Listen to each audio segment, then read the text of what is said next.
رونا ہے نا، بندش ہے، رکاوٹ ہے، پریشانیاں ہیں، دکھ درد ہے، مسائل ہی ہیں. اس لیے کہ آج زندگیاں ان مسنون اعمال سے خالی ہو گئی. نہ صرف یہ کہ خالی ہو گئی، ان کی اہمیت بھی نہیں رہی. یار اس سے کیا ہوتا ہے؟ نہ یہ کہ یہ چیزیں زندگی سے نکلی، ان کی اہمیت کا احساس بھی نکلا.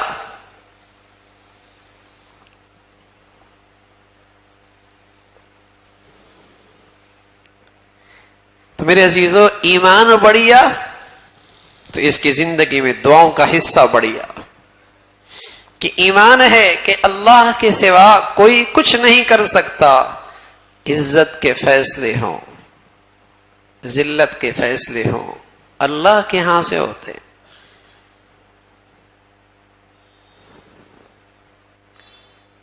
میرے مسئلے کا حل اللہ نہ چاہے تو کون کر سکتا حل؟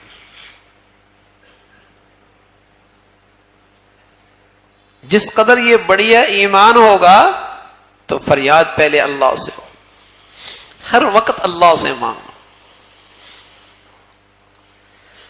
پہلے اللہ نعمتیں دے رہا ہوتا تب بھی اللہ کو یاد کرتے تو نعمتوں میں اضافہ بھی ہوتا، برکت بھی ہوتی، اور نعمتیں محفوظ بھی ہو جایا کرتی تھی. تکلیف میں ہوتے، آزمائش میں ہوتے، اللہ کو فریاد کرتے، تکلیف یا تو اس سے نجات مل جاتی، اگر تکلیف میں رہتی بھی تب بھی اطمینان کی زندگی ضرور نصیب ہوتی تھی. اطمینان پھر بھی ہوتا. جب یہ دعا کر لی نا اور یقین ہو گیا کہ اللہ نے اسے قبول کر لیا، تو ایسا ہی ہے کہ تکلیف کی حالت کے اندر بھی آدمی مطمئن رہتا ہے کہ اس سے جو چیز ملی ہے اس مصیبت کی گھڑی میں، وہ اس مصیبت سے بھی بڑھیا چیز ہے. جیسے دکاندار ہیرے رکھے ہوئی ہیں، اس نے ہیرے، اور ایک صاحب آئے اور ہیرا لیا اور اس کے بدلے میں ڈالر دے دیے. اب ہیرا تو اب بھی اس کی دکان سے چلا گیا. دوسرا صاحب آئے، کچھ دکھا کر ہیرا اٹھا کے لے گئے، ہیرا تو یہ بھی لے کر گئے. لیکن بتائیے دونوں صورتوں میں اسی کیفیت میں کتنا فرق ہوگا؟ جو دکھا کر لے گیا اور دیا کچھ نہیں، اس وقت کیا کیفیت ہوگی؟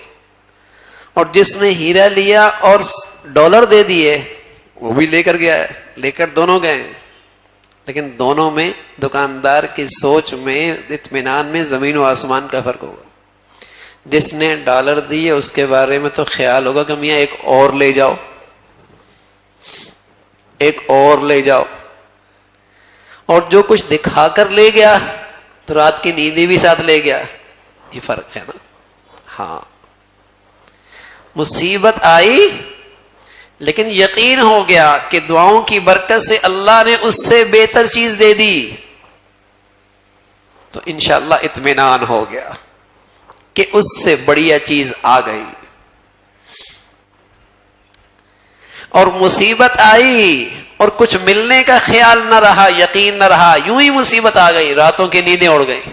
یہ فرق ہے، یہ بڑا فرق ہے.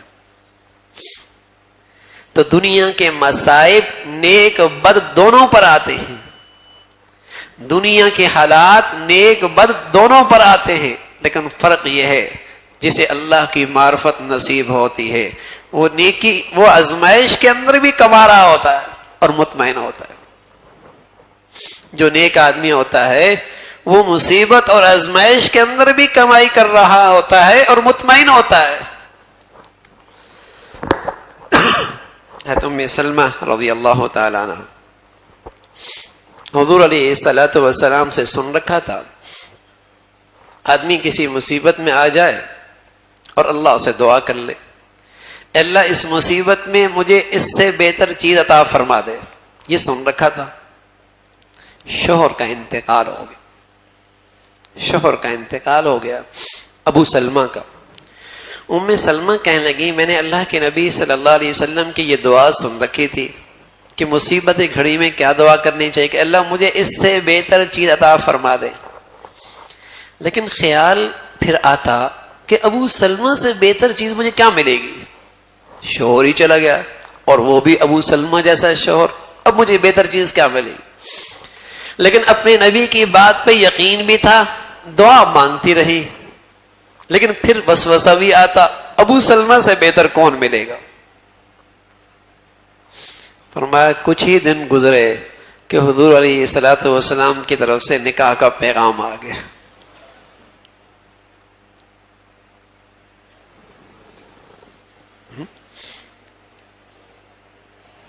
تو ہر گھڑی کے اللہ کے نبی نے دعا سکھائی، اس وقت کیا مانگنا ہے۔ تو مصیبت کی گھڑی میں، آزمائش کی گھڑی میں اگر دعا کی دولت مل گئی تو کچھ نہیں گیا، بڑھیا دولت آ گئی۔